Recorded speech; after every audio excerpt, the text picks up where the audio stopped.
Hello, ladies and gentlemen, and today I'm joined with Alexia Nicole. How you doing? How you doing today, Alexa? I'm doing all right. How are you doing? I'm doing okay.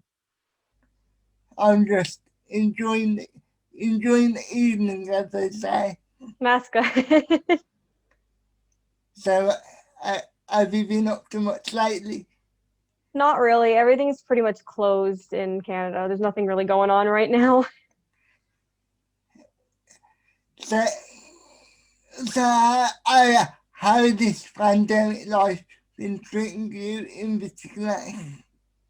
It's been okay. Like I've gone back to school, so I mean I have the time to go back to school now, but like I miss wrestling. I haven't wrestled regularly since March, so that sucks. But other than that, I just kind of relaxed around here a little bit. Sometimes kind of stressful just with restrictions always changing, but you kind of just gotta roll with it. Yeah, you're studying criminology. If I've if I've done my research correctly. So I studied criminology. I finished that a while ago. I'm actually in animal care. I've totally switched fields.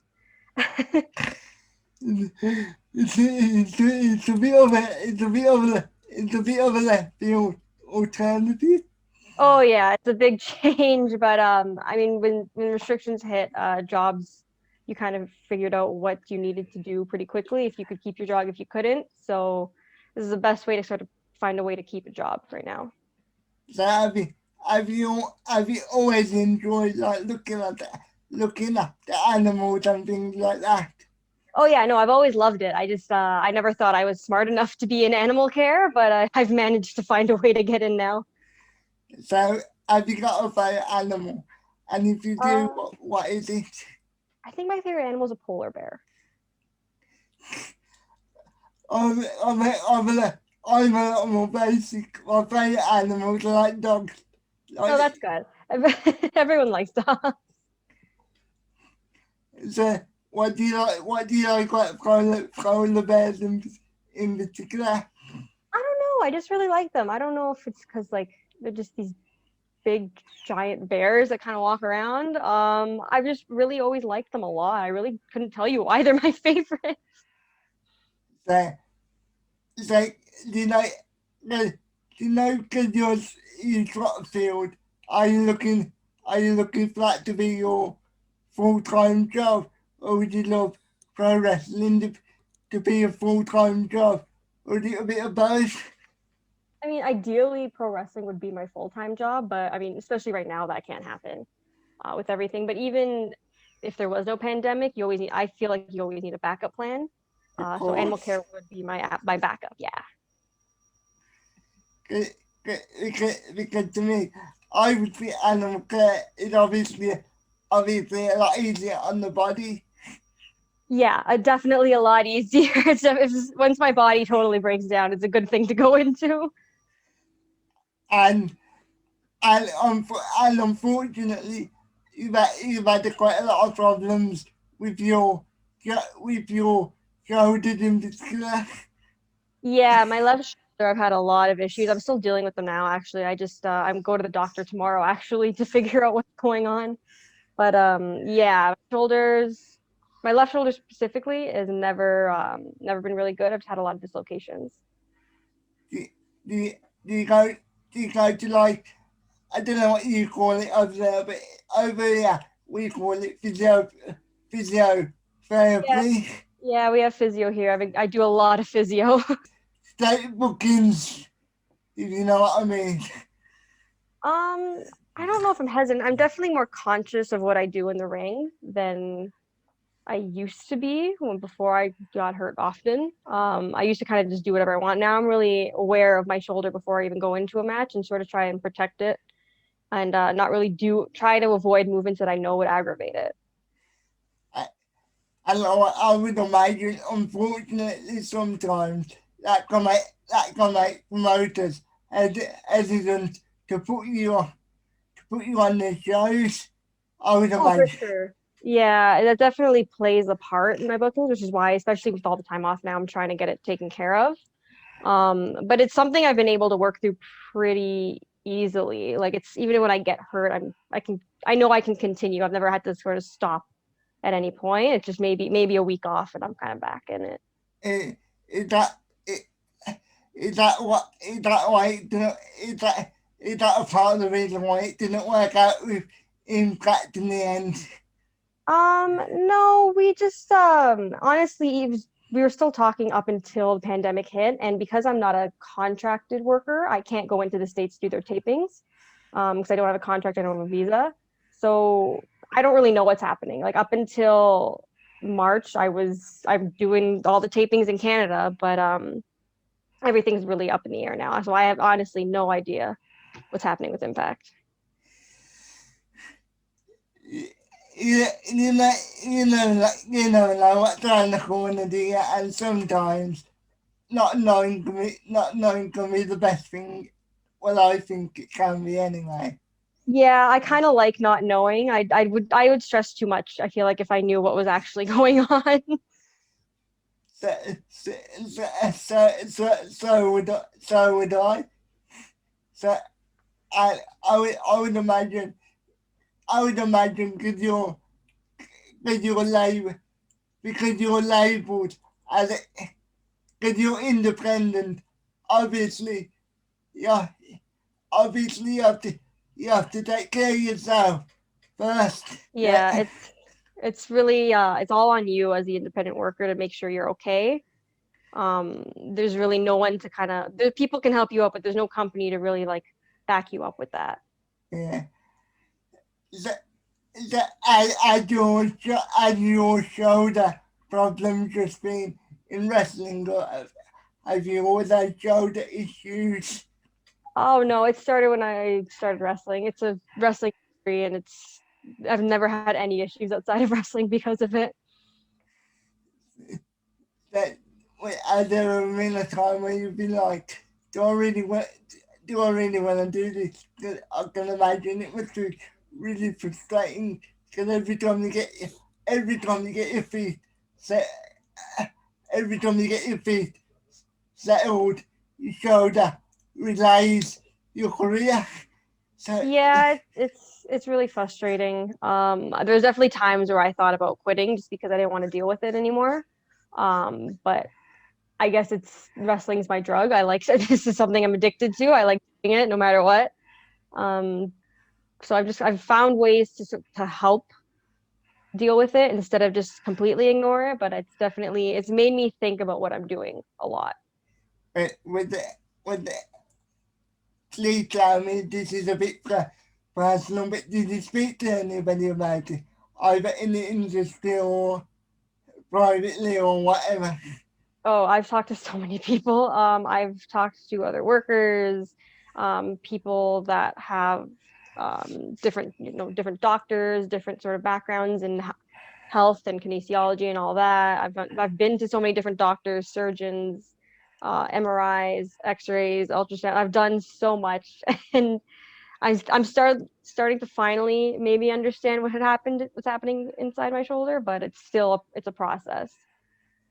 Like, do you know, do you know when you were, do you know when you were a child, yeah, when you were very active, when you were very active girl, like, when you like climbing things, things like that, or were you just,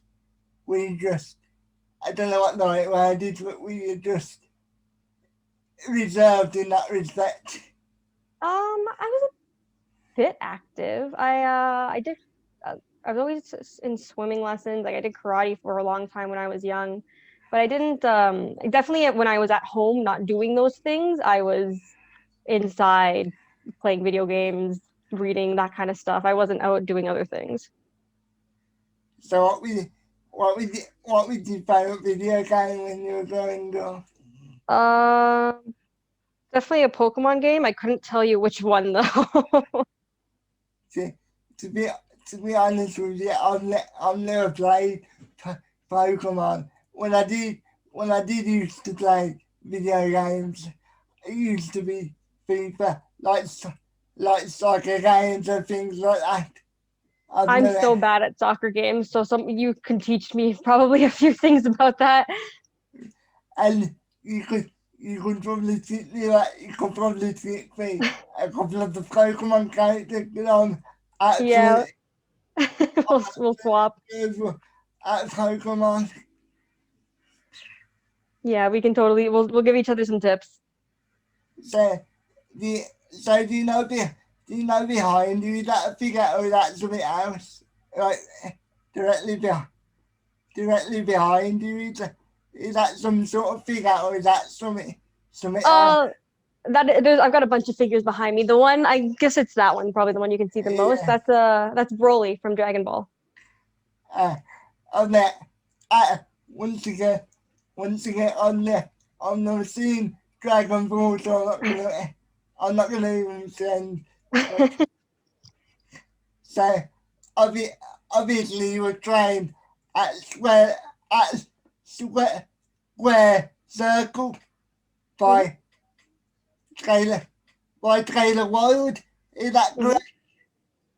It was really great. She was a really great teacher, especially since I knew nothing coming in. She really helped me learn all the basics and really I found after she had stopped training me and I'd sort of moved into the main program with everybody else because it was only the girls training with Chantel Taylor.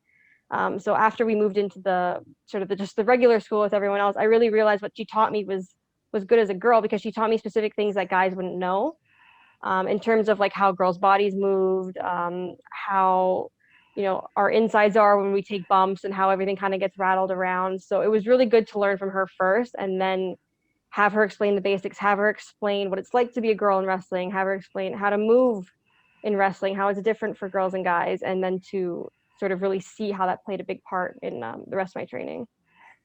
So did you find trying did you pick up the basics really easily or were you like a slow learn? Well not slow but you know what I mean.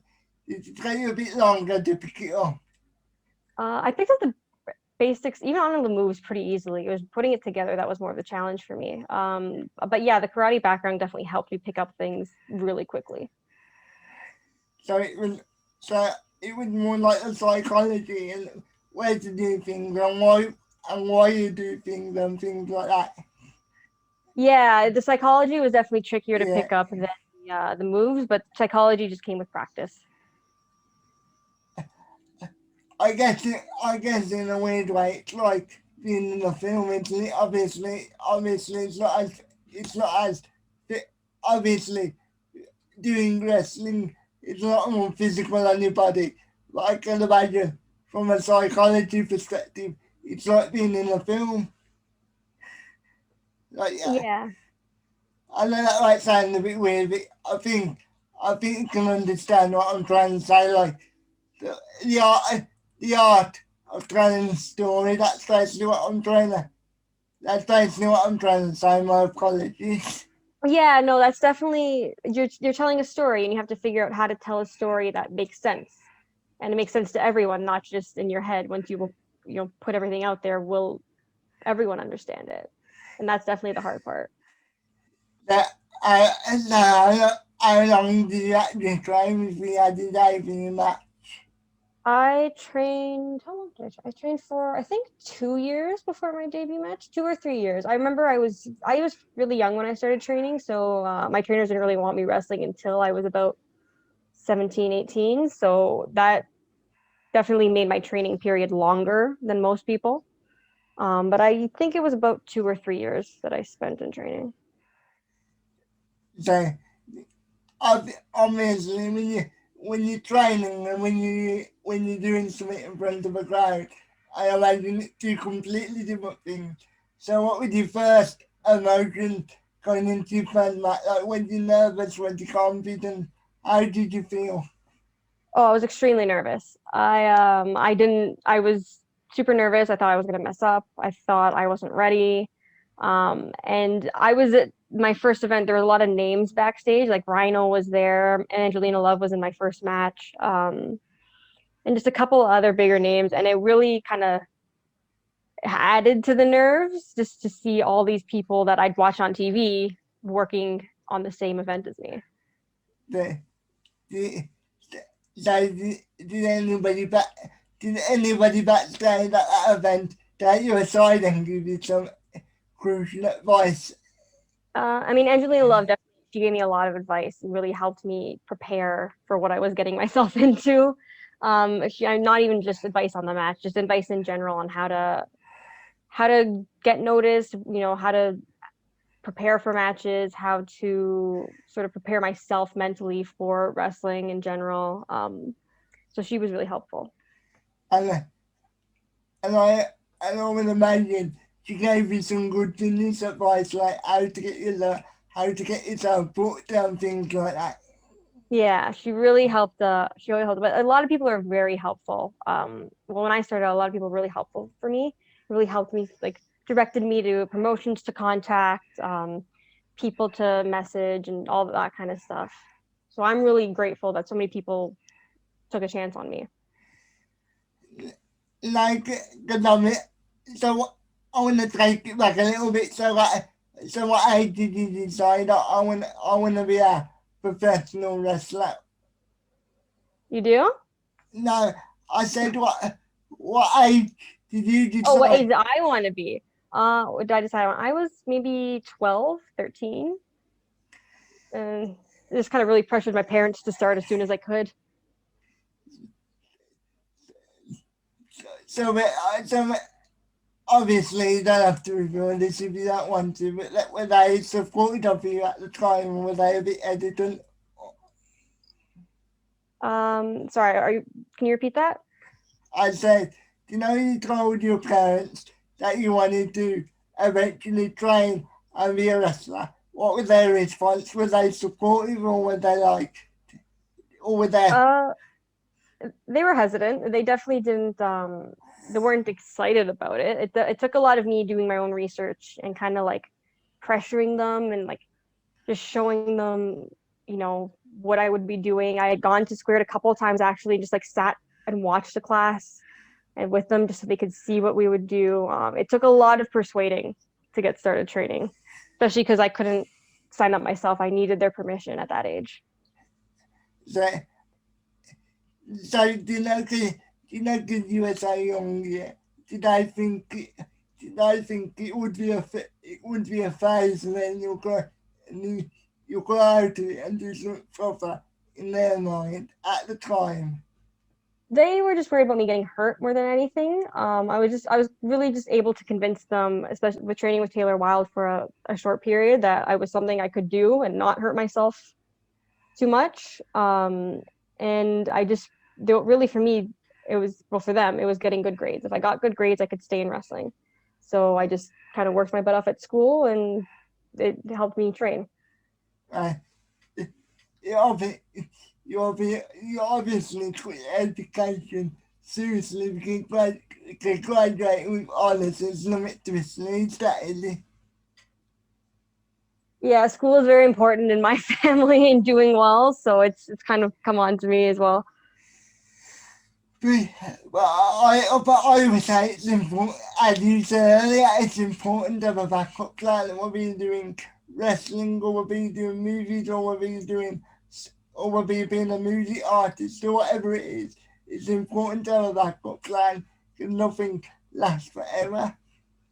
Yeah, that was something that even my trainers, they said, hey, make sure you have a backup plan. Taylor Wilde said it to me, Rob Fuego said it to me, because I was so young, they just told me, do not leave school. Like, just stay and make sure you have that backup plan set in case something happens. Like, because I would assume you don't want to be reliant on one particular industry to be your livelihood because as as as we've already said, like one day can just not be there for a multitude of reasons. Yeah, then anything can happen, and worst case scenario, you get a career-ending injury, and then you can never wrestle again. And if that's your only source of income, you really got to start from the bottom and work your way back up in something else. So it was definitely a really good thing that I stayed in school, and then I'm staying in school now, just to, especially right now since we can't wrestle, just to sort of keep any kind of income. So so I imagine at the moment you're doing a lot of online schooling like this, or are you actually going to a set school, if you know what I mean? Oh, all online. Everything's online. I might get to go in soon, but it's mostly online for uh for my entire pretty much I think the rest of my schooling gonna be online. Look, look at, luckily, luckily, I've done all my, I've done all my required schooling, so luckily I don't have to deal with any of the on, online schooling stuff. Because for me, I think it would, for me, yeah, if I'm not in a set location, yeah, I find it hard to concentrate. Yeah, no, I definitely get distracted way easier online with online learning. because because because imagine imagine if you're like in a really hard class, but you also sitting on your bed or lying on your bed. It must Mhm. be it must be really difficult. I assume I assume you have like a proper workspace. Yeah, I do. I have my desk in my room that I try and do stuff. Sometimes I'll move around the house if it's just to kind of get myself up from being in the one spot all day. But I try and keep everyone sort of, I let everyone know I'm in class when class time is. I try and keep all the distractions away from me as much as possible. What we're gonna say was I can imagine like when you get to a certain age, it becomes a lot easier to focus. I can't imagine being a teacher and trying to teach 13, 14 year olds over Zoom or anything like that. Yeah, no, I've got some teachers in my family and they're kind of struggling with teaching online, so they're excited to go back as soon as they can. Oh, oh, I'm, I'm assuming that you got handling it a lot better than we are over here. Over it, over here is the right mess. Oh no, we're having a big mess here too. Don't you worry. It's not great over here at all. Get to the point. But if it does get to the time where you physically can't, you, you physically can't do the in-room stuff, would you like to be, would you like to be, would you like to be a manager at some point? Maybe if it gets to a point where I can't wrestle, I would still like to be involved in wrestling in some way. So as a manager, ref, commentary, even backstage, help out at a school. I'd really, in any way, shape, or form, I'd love to still be involved. When I don't think that my body can handle wrestling anymore. I mean, I obviously I hope for you that it doesn't come to that anytime soon. But obviously, if you can't do it, I think you've definitely got something to contribute in some aspect. So thank you for coming on. Oh, And no problem. so, so thank you for watching, ladies and gentlemen. So, would you like to promote your social media, Alexa? Yeah, so on Twitter, I am at it's Alexia Nicole. Instagram is at Alexia Nicole. I do have a website. I honestly don't remember the URL, but if you type in Alexia Nicole Big Cartel, it should pop up. And I'm also on Pro Wrestling Tees at prowrestlingtees.com/bubblegum. Okay, thank you.